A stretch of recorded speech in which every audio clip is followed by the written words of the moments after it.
gonna take back your answer? No, you're good? Okay. So, do you agree that your answer to the first question was based off of your experience, right? And ironically, the answer to the second question was also based on experience. Okay. The answers to your questions are all subjective. And the reason being is humans, the way they define good and bad, is subjective. What does that mean? This means that it's based on a subject matter. What does that mean? I didn't really explain the first part. So, if I see someone giving a poor person money, I see that as a good thing, right? That person is helping, like the rich is giving to the poor, right? But what if I tell you that you see it as a good thing, but it's subjective? Someone else will see it as, okay, you're actually making that person want to just pursue begging or become homeless, right? Because they see it's easy. I could just put my hand out and people will hand me money, right? So there's different ways you can think about things, right? To perceive things. So this is the first part of the human definition. Now I broke it down in a little bit of theories, just to give you like a little bit of a cultural taste. We have our very strong Egyptian culture that influences, and non-Egyptian cultures that influences our decisions. So let's take a look at some of these theories. All right, first theory. Have you guys seen this icon before? Does it ring a bell? Ring everyone's bells? So the first theory, I titled it The Bad Omens. The word omen usually means something that happens. Some sort of, you could say a prophecy, but it's not really a prophecy. It's more of like a telling of something that's going to happen. And people have good omens, bad omens. It's kind of a human definition. Okay, so what's that icon? It's very geometrical. I like it. What's the icon? Does evil eye? What does it stand? What does it stand for? Evil what? Oh, protection from the reflects it. Okay. Any other ideas? Has anyone seen it like on the shirt before, or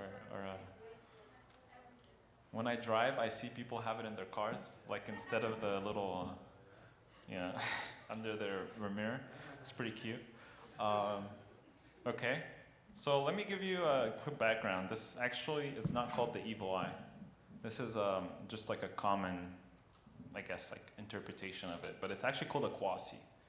And a quasi was something that was seen as a symbol of protection. They used to put it on vessels, like drinking and eating vessels, to protect that from like people trying to poison you or something like that. It's very old concept. But the idea was that it protects you. So some sort of a symbol of protection. And it started in the 6th century, but it actually pre-existed that, but it started being used more commonly in the 6th century, BC, obviously before Christ. Many cultures have this idea that there is some sort of entity or some sort of symbol that grants protection. Now, most of these are either, this doesn't necessarily just mean, cultures that have like idols or they have or polytheistic religions. It also applies to monotheistic religions as well, in some of them.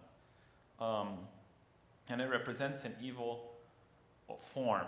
It says form bad spirits or from the envy of others. So if someone is envious of you, like you got a new car, that's why you put that thing in there.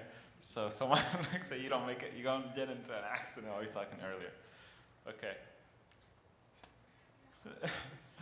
God forbid. So people can envy or intend or want to harm you, right? People think about it. There's like killers, right? They intend to harm people for a reason. Usually it's either, there's multiple reasons, but there's a cause behind it. So I can intend to harm someone, but does my intention or my thought of harming someone actually results in them getting hurt? Who thinks that's true? Also, feel free to speak your mind. I'm not gonna. No? Why? Mahala, it's a yes or no question. It's always why. So the question was, does someone's intention of hurting you actually hurt you? If they didn't act on it or anything? Because I can like say, oh my gosh, like he has this car, but my intention doesn't in a bad way. But at the same time, like, why don't I have that, you know? Mm-hmm. But it doesn't mean like God is gonna make you get into a bad shot if a car accident. Mm-hmm. I don't think so. Okay. Well, Does that make sense? yeah, no, total sense. Okay. Any other ideas? Does anyone disagree? Okay. Looks like we're all sane here. So people can envy or want to intend to harm you, but without an action, it doesn't drive bad things to actually happen. A lot of people have this belief that if you intend on something bad to happen, let's go back to that car example. So someone sees you got a new car. Wow, this guy got a new. How can I afford that, man? Like, well, I work like 40 hours a week. I do all these things. I serve God. I volunteer, but yeah, I don't have like the Ferrari. Like, and this guy probably like launders money or something like that. Yeah, he has it. And you know, some people think that if you envy them enough, they'll like lose whatever they have, just to put you back at like the starting level where you're equal to whoever comparing yourself to. So that sense of comparison. Let's read Psalm 68:16 and see what it says about that. Why do you fume with envy, you mountains of many peaks? This is the mountain which God desires to dwell in. Yes, the Lord will dwell in it forever. Now you ask, what does geography have to do with, or geology, have to do with this bad omen and evil eye? So in this verse, in Psalm 68, David makes a nice little analogy. If you guys look at the mountains, you'll notice that mountains have peaks, right? And there's a tendency for one peak to be higher than the other peaks, right? But they generally stay around the same height. I mean, it depends on where you're standing and looking if you really want to get technical, but in general, there is a higher peak, or the highest peak.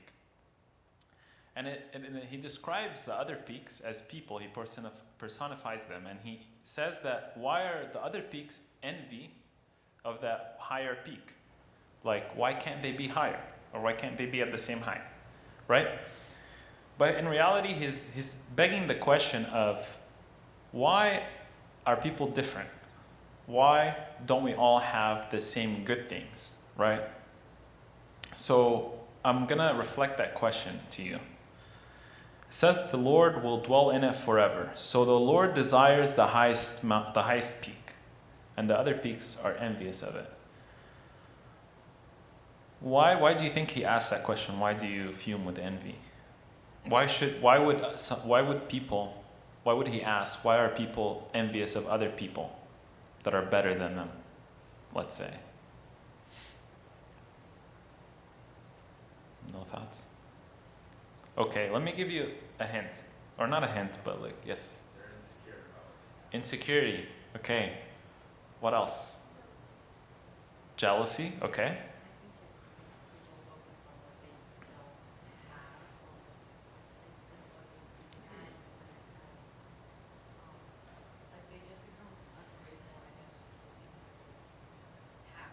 Hmm.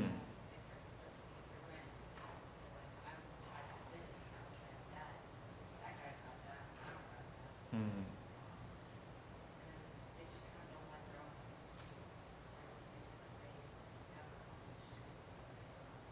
Right. So there's a sense of comparison in it too. You and lack of gratitude. So envy doesn't impact, like, just the intention of having envy, like we said, doesn't impact your life. But it says that in this imagery of the mountains, God desired to live in that mountain, or to settle in that mountain, figuratively, in the highest peak. So if God is in that highest peak, what should the other mountains be grateful of, if they're all part of the same mountain range?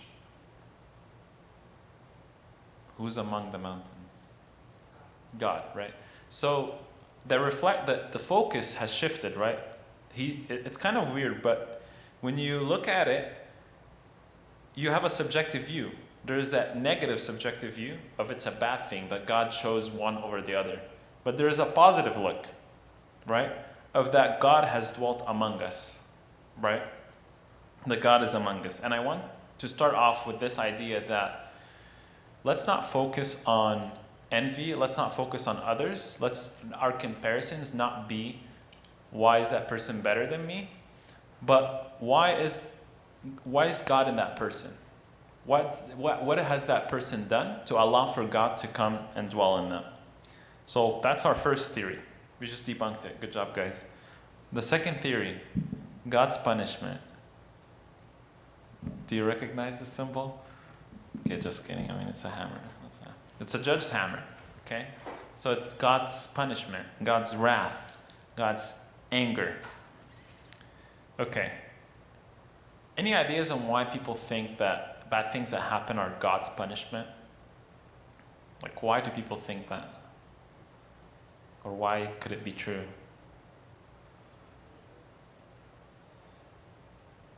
Has anyone experienced that? Has anyone gone through a hard time and then they think that it's God's punishment? Yes. Because God knows what's going to happen, He could have easily stopped it, but the bad things still happen. Right. And do you feel like you've put enough effort that would allow God to say, okay, actually, no, we'll not allow that bad thing to happen? Do you ever think about that? Oh, why has God done this bad thing to me? I've been loyal.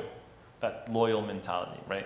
If you're loyal to someone and then they betray you, you feel that sense of hurt. I have been loyal all these years, yet this happens, right? Okay. Any other ideas? It does what? You get a lesson out of it. Okay. Okay. Without it, you won't have the lesson. Okay. So there's that there's a necessity for it to happen. Okay. What else? Any ideas? Yes. Yeah, I agree with Andy, but I want to add sometimes you may think it's a punishment, but it's not. An example of that, what happened to Joseph, it wasn't a punishment. It just was a time to prepare him to be a great guy in Egypt. But if I were him during that time and I didn't know, I don't know what's going to happen in the future, so I may think that's a punishment. What I did wrong, I don't deserve this. Exactly, it doesn't deserve it. Yeah. Siblings, man. Okay. So, yes, did you have something to say? Yeah, go ahead.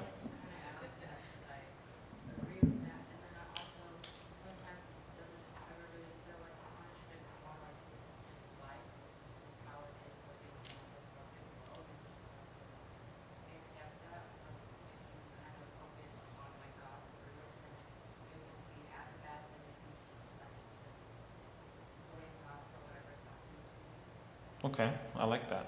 So, God's punishment, or what people perceive as God's punishment, isn't necessarily God's punishment. So you see how the word, or the term, just this phrase, God's punishment, can be subjective. I could think it's God's punishment. Some other people, some people agreed, some people disagreed, right? And if you go out in the world, people are going to agree and people will disagree whether, they're Christian or they're not Christian. Or but they all will have, everyone has an opinion, okay? But when some people have this opinion of that's God's punishment. But the worst part is that people sometimes think that it's because of a sin. So I committed a sin, therefore God punishes me by allowing bad things to happen, right? To kind of turn my neck, force my neck to turn around and look, okay, you did, let's not forget, you did 1, 2, 3, 4. Therefore, this is the cost of those sins. It's the consequence of those things. Those sins are punishment. And some people take it to the next level, where they think that God, because I've done so many sins, I have reached a certain point that God doesn't love me anymore. It's all just straight punishment. Just every day is a torture. Every day is a struggle. And, well, not a good struggle, but a bad struggle. And that's incorrect. So, God's love is not connected to whether or not we sin, right? That's more like your teacher at school. If you misbehave at school, your teacher is probably going to get banned. He's not, probably not, I don't want to say he doesn't love you because then I make teachers look bad. But they, they don't, yeah, they get frustrated. They lose a little bit of love. You're not their favorite student anymore. Yeah, that's to them though. They learn patience through that. But you know, that sense of like, oh, there's less love, there's less deservance, there's less, you know, benefit for me. Whereas if someone doesn't do that, then they have like an advantage of some sort. But that's not true. That's not with God. God does not have that concept. So when we commit a sin, we must bear its consequences, right? If I make a mistake, mistakes have consequences. I think a bunch of rappers rap about that, but those consequences come in two forms. The first form is the mortal form or the earthly form, and the second form is the heavenly or the spiritual form. The first form of the consequence is, you know, that it's like a direct consequence. I say, for example, you steal someone's wallet, right? And that person is like looking for the wallet, they can't find it, right? And then they get upset, they get mad, they're looking for it. And then somehow you, يعني ربنا طيب قلبك كده, and then you're like, okay, I'll give him back the wallet. So you give him back the wallet. Does that person feel good that you give him back his wallet, or does he feel bad that you stole his wallet in the first place?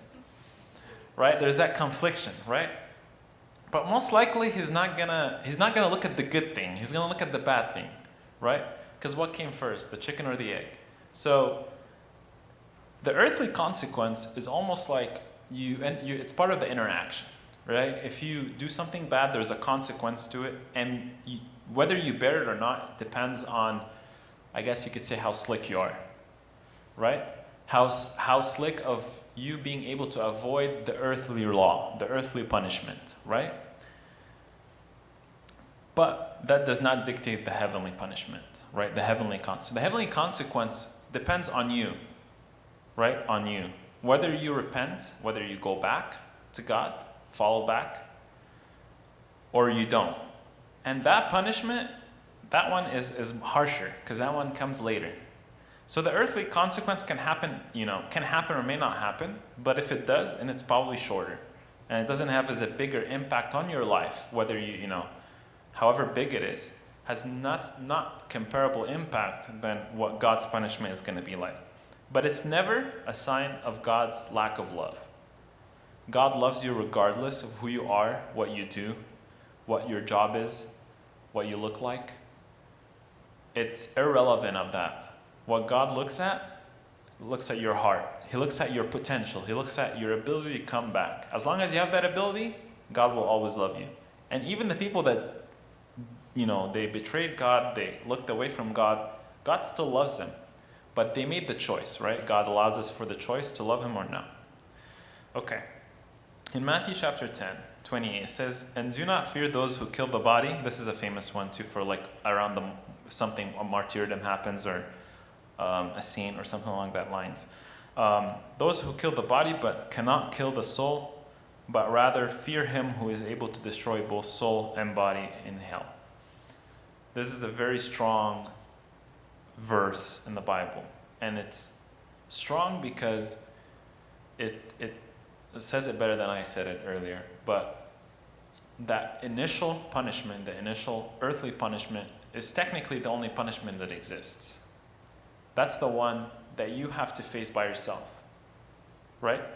Because that's a consequence of your own action, your decision to act in the wrong way. But that doesn't come near the actual punishment if you choose to continue to pursue that path, right? So if I choose to continue to pursue this path, then, and I have not feared God, because you continuing to do the sin or being evil or doing bad things, that's continuing to defying God. That just shows that you don't love God, right? Let me give you an example and make this a little bit, clearer. Let's say you have a friend, and this friend, you see him on every Tuesday meeting at the YA. And that friend, every time you see them, you just don't really want to look at their face because it bugs you in a weird way.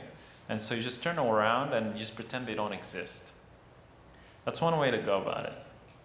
Another way to go about it, you're like,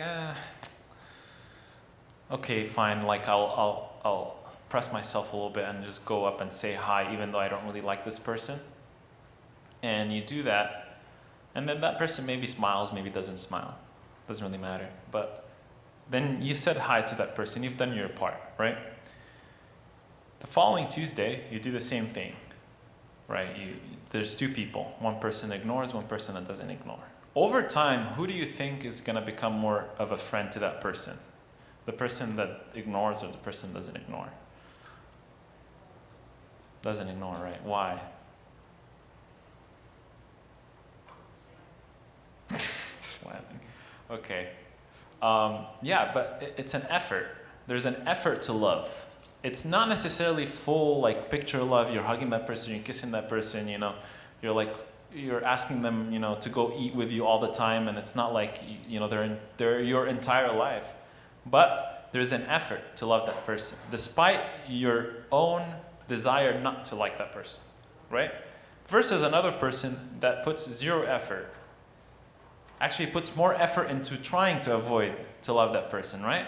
So treating God is the same way. God's love for us is like that person. He loves us. He's waiting for us to come. He doesn't necessarily like have this like, oh, I don't want you to, like, don't even come. Like when you come, he does this. No. But it's all dependent on you. So if you put the effort, it makes sense for you to see that God loves you. That person that, you know, says hi and smiles is gonna, you know what, after a while he's gonna feel comfortable. And he's gonna accept that. He might even like that person after a while. But the other person is never gonna get that chance. So, sorry to take too long on this one, but just to give you an idea of what God's love is and how God's punishment is not applicable. It's theory number 2, debunked, thank God. All right, let's now look at God's definition and interaction with the idea of allowing bad things to happen. First one, bringing us closer. How do you think that bad things bring us closer? Yes, go ahead. When bad things happen to us, we tend to see how we tend to look for the things that can help us. And God is, you know, help us in so many ways, spiritually, emotionally. Right. So it hasn't, but you focused on yourself, like the impact on me, like me being closer. I didn't say closer to who, but I mean, you took it as closer to God, right? That impacts you, okay, and in a positive way. What else? And you can interpret it however you want. Bring us closer, maybe to each other. I want to say like it should bring us closer. That's the purpose of bad things. But sometimes it doesn't because of us, because we don't take bad things to God and say like, help me on this, or why you give me this? Okay, you wanted to learn me a lesson. What is a lesson? Show me the lesson. Okay, now I'm in a bad situation, so I need your help. So now you get closer. But if not, which is like personally, many times I can't deal with this issue by myself. I don't need to ask God for help. I'm okay. So okay, do it. So this thing's not gonna bring you closer at all because of your reaction. You know. Okay. Okay, but I like that answer, and I think that applies. But I'm just saying, from God's perspective, how does He think that it brings us closer? So, but you bring up a good point, and it's, you know, not necessarily that it's God's intention. It's more of like how you choose to end up reacting to it. Okay. Any other ideas? No. Okay. So God sometimes allows us to experience difficulties, to give us a chance to taste His work and His love. That doesn't, for me when I read this the first time, it kind of didn't make sense. But then I thought about it for a little bit. Doesn't God work with us and love us continuously? So then why do I need to experience bad things to taste that? Yes. I think of it kind of like when a mom loses her child, Okay. and then he comes back, she gives him a little spank, and then she hugs him. Oh, I thought you meant lost him like forever. Okay. Oh no, like, Temporarily. yeah, Yeah. at the mall, that's his Hmm. Yeah. Yes. Yeah, like God lets us experience bad things so we can do them, and then we run back to Him, and then we're like, oh, like, yeah, you just were giving me a heads up, like I was harming myself. Mm. I do want to take away from the spanking part, just because we just talked about it, God's punishment, right? God doesn't behave that way, but it's just our human understanding of that. But this is the part where I want to highlight, kind of contradicts the God's punishment part. But it's the taste of His work, the taste of His love. Think about it. If you really appreciate someone, I'm pretty sure we all have gone through this at a certain point in life, where you take someone's presence in your life for granted. And then, you go about your day, maybe say hi. Maybe you have a really close relationship, maybe you don't. Either way, when that person, passes away, that person even leaves, like travels to another country, travels to another state, and you don't see him for a really long time, you tend to have that sense of, okay, actually, thinking about it, I took that person for granted. I didn't really think about those moments. That maybe those were the last moments. Maybe some people had, shared those last moments with that person. And that in itself makes you feel like, oh, wow, like I really did miss a part of me. And so, because we're all part of God's body, right? When someone goes astray, it has that feeling, right? Something is missing, something is not quite right. The only way to make it right is to bring that person back, right? So that lost sheep has to come back for the flock to look full again, right? So when you go away, you don't taste, well, not that you don't taste, but you don't see, you're not really occupied by looking at what God has done for you. You're more occupied about yourself, oneself, right? So it has a selfish outlook to it. I mean, we brought up Joseph earlier, but I'm going to bring him up again. Think of Joseph. So he got sold as a slave. None of his brothers or his parents or anyone really from his tribe or from his people went with him on this journey, of slavery or being in prison. Joseph could have easily, succumbed to depression or succumbed to losing his faith in God and just whatever, okay, this happened and, I'm forever doomed. But that's not the mentality, that's not the train of thought that he had. Something in him told him, keep your faith. Through trials, he went from being a slave to being in prison and then becoming in some position in the house of Pharaoh, and then the whole interaction between him and Pharaoh's wife sent him back in prison. So it's like a whole dilemma of roller coaster going up and down and experiences. So there was bad things and kind of good things, but mainly bad things. But he still kept that faith in God. So in the same way, we keep that faith in God, regardless of the situation, regardless of what we're going through. We don't taste God because we don't have faith to see God's work. We don't need our eyes to see God's work. Like, for example, you wake up in the morning and you open your eyes, what's the first thing you see? Your phone. I like that. That's an honest answer. What else? What do you see? Does anyone look in the mirror? Do they see themselves in the morning? Yeah, balash ahsan, صح? Yeah, it's kind of scary. What is there? Anyone sees anything different? Okay, oh my God.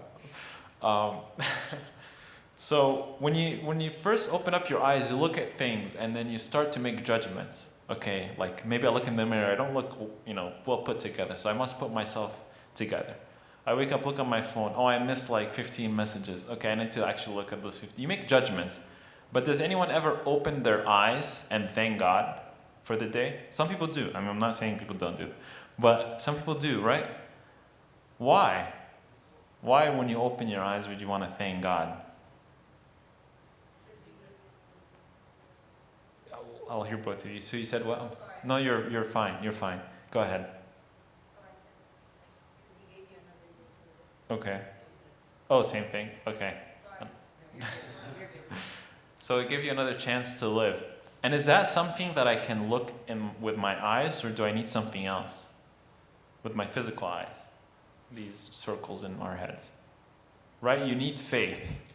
You need trust that God has you in the next day. God may want not to have you in the next day, right? Some people go to sleep, never wake up. So it's that spiritual eye that we have to train, not our physical eye. Our physical eye is well trained by now on seeing things. We've all grown up. No one here is a baby. So obviously our physical eyes have already developed, but our spiritual eyes also need to develop. So do not be quick to anger nor judgment with your physical eye or your spiritual eye. It might not be obvious to a distorted mind what lies beneath every situation. This does not excuse path of sin. Distorted mind. So someone randomly on the street, I saw this in a video before, so maybe it's probably appropriate for this. So someone was driving on the freeway, those HOV lanes on the far left, like the carpool lanes. And I guess how motorbikes, they drive in that little divider? And someone was driving their car on the divider and not letting the motorcycle come fast by. So the guy I guess in the end he lets him go a little bit, and then the motorcyclist guy goes by and he slaps the mirror, the right mirror, right? So it breaks. Now, the person inside that car, what's the first thought that comes to his mind? Without mentioning names yet. What's the first thought? Any ideas? Bright ideas? What first thing comes to mind is just swerve your car and try to bump that guy. Maybe I'm a good person, because that's probably the best thing. So the first thought your mind comes, it's the first thought that probably comes to people is anger. Okay, what? This is so random. It happened. First of all, you can be mad at God. That's a whole different story. But you can be mad at the person. Who's this guy that thinks, he's better just because he's on a two-wheeled motorbike than me? I'm on a four-wheeled motorbike, right? But no one ever thinks, oh, thank God this person destroyed my right mirror. There was an actual reason to why this happened. God, I needed to learn that lesson today. Does anyone think on the second part? No, right? Why? Because your mind is distorted. Emotions distort your mind. See, the thing is, your mind can only do one of two things. It can either focus on its emotion or it focuses on its logic. It can't do both at the same. It's really hard to. You could, but it's really hard to balance it. And oftentimes you lean one way or the other in most interactions. But when it's emotions that's driving you, you're not going to think logically. So anger is an emotion. When that's driving you, you're not going to think logically to say, thank God this happened. Even if it's a bad thing, thank God it's happened. But it also doesn't excuse the path of sin. So just because I can't get angry, it doesn't mean I can get angry if someone kills someone that I know. It's not an excuse, but there's a logical reason behind it. 2 Samuel, chapter 22, it says, for verse 31, as for God, his way is perfect, the word of the Lord is proven. He's a shield to all who trust in him. As for God, his way is perfect. Doesn't mean that, it doesn't say his way is made up of good things like making money, buying a Ferrari. I don't see that in this verse. It doesn't say Ferrari here. I don't see it. So, because the word Ferrari is not in here, I know that there are bad things. Maybe in here it should say, as for God, his way is perfect. FYI, you are probably going to get hurt someday. Your feelings are going to get hurt when someone steals your toys when you're little. It should say that, but God forbid that ever becomes a thing. As for God, his way is perfect. So his way is perfect no matter what the outcome is, no matter what comes after the word perfect. Because perfect has already defined it. You don't need other definitions, right? And the word of the Lord is proven. Proven means you have experienced it. Pretty sure we all experienced it. I don't need to explain that one. And he's a shield to all who trust in him. Even that person that hit your right mirror, God forbid, that person could be going through a bad day. That person could be mentally not in the right place. But he decided to make a bad decision. That doesn't excuse you from making a bad decision. In fact, you should trust God that He will shield you. Maybe that person finds out that what he did was bad and he goes and tries to look for your car. This is an exaggeration, but it could happen. You never know. Why are you laughing, Mina? Nothing is impossible with God, man. Wow, okay. You looks like you missed the first talk. Sorry to put you on the spot. Okay, so that's the first definition, God's definition, bringing us closer to Him. The second one, I really can't do PowerPoint slides. I put reality 1 for the first one and reality 1 again. It's fine. Preventative care. Does anyone know what preventative care is? Those in the medical field? I can see a couple of you in the crowd. Don't shy away from answering this question, please. Mark, come on, man. Preventative care. What is preventative care? Preventing an illness from developing, so making sure that the risk factors are minimized and the protective factors are optimized. Right. Okay. Any other definitions that one may have? Maintenance. Yes, if you don't change your oil, it's not going to change itself. And no, electric cars don't have oil. Okay. So preventative care. Preventative care is preventing something bad from developing, something bad from developing, like an illness, a disease. Actually, bad things are literally that. Like if you go to a doctor and he tells you, you got to do like preventative care, and then you ask him what is preventative care, and he tells you, you have this disease that's kind of developing, but maybe actually it's not, or maybe you have a bad habit, and if you keep like eating a lot of sugar, then you're going to end up with diabetes. It's kind of a consequence to your actions. So preventative care is not necessarily something that isn't attacking like an illness, but it's also for habits. So bad things are like those preventative care, right? They're the things that allow us to experience some sort of trouble for us to take the right action to prevent something worse from happening. I'll give you an example. If you guys know the back in the days, the medieval times, they used to fight with like swords. So if everyone went to the iron ore, which is the place that they bring like iron from, and they took like shwet rocks from iron, they're not rocks, but you get what I mean. They're iron, right? And they go to war and they start throwing it at people on the other side. How successful is that going to be? Probably not successful. I think they tried it and they failed, and that's how they ended up with swords. But they can take that iron ore and they put it in heat, and they heat it up until it melts. And most metals take about 1,000 degrees to melt, right, on average, except for mercury, because that's a liquid. But sorry, I have to throw facts.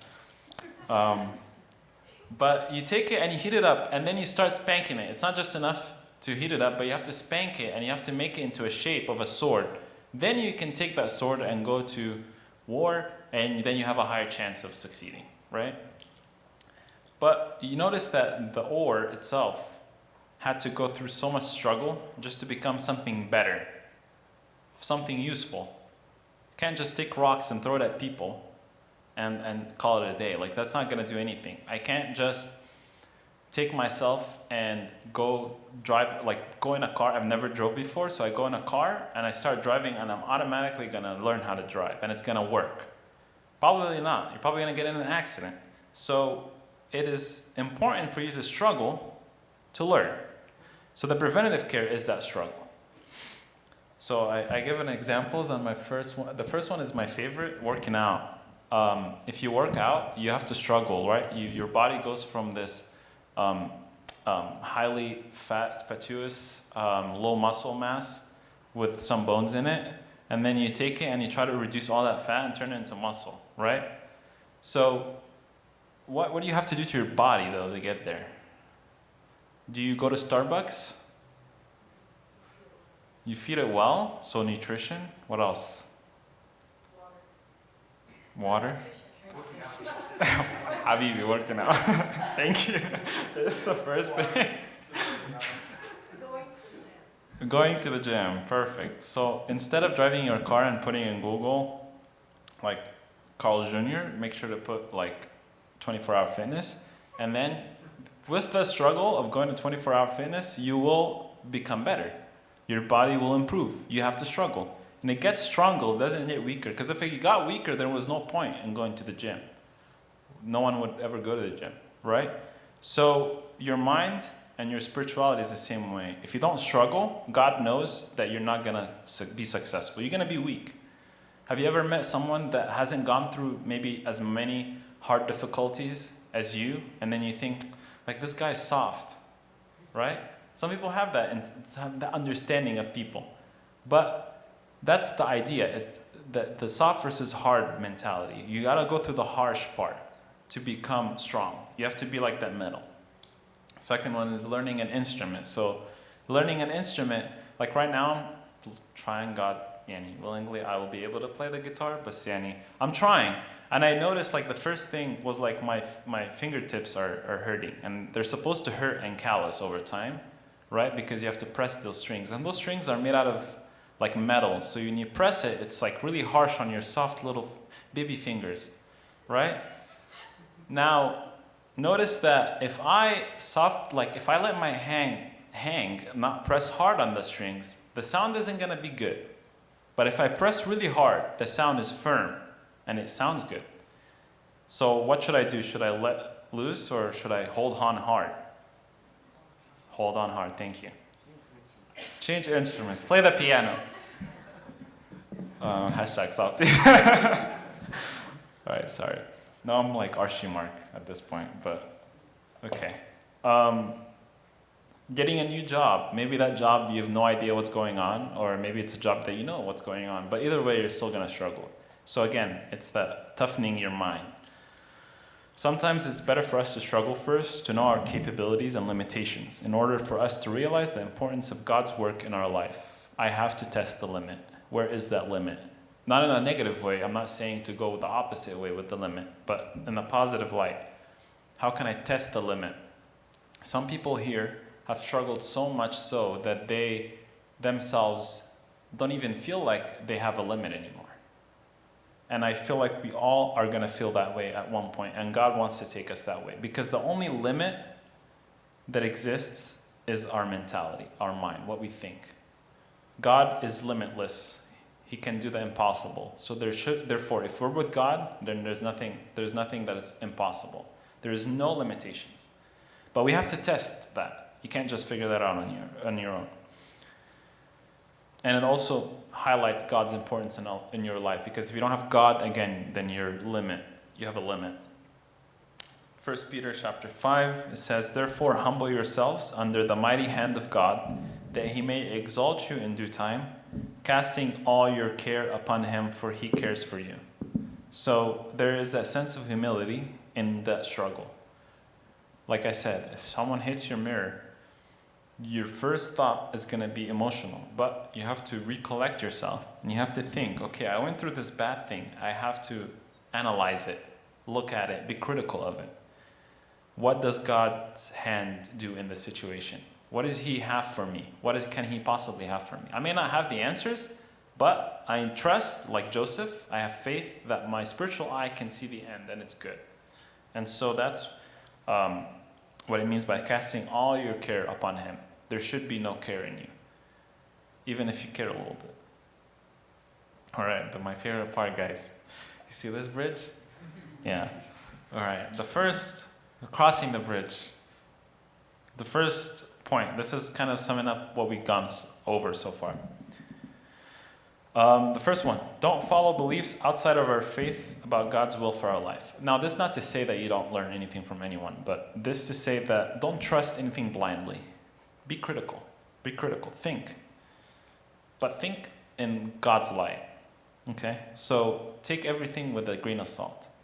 Think about Was the idea of someone being envious of me will change my life? No. So that's the first point. The second point, God's love is everlasting and eternal to us. He loved us before we loved him. He created us out of his love. So when he created us, even before we sinned, he loved us. So after sin, why would he not love us? Evident by the cross and resurrection. Pretty self-explanatory. Nothing can explain it more than the cross, right? No one, if you think about it, God, and then there's the whole conspiracy theories part about it was God could have just destroyed us, and there's a whole different talk about that. But God's love is powerful, and it empowers us. And even though we're not worthy of his love, he still gave it to us. So therefore, each and every one of us must give love to each other and to God in the same form, as much as we can. Not necessarily, you're probably not going to be able to reach God, level of love, but we want to reach it. We put the effort, remember, putting the effort in saying hi and smiling.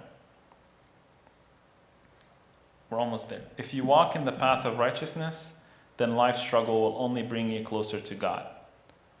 So if you truly put an effort into trying to reach God, you will get there. Despite the life struggle, despite the heat of the fire, the metal will get stronger after.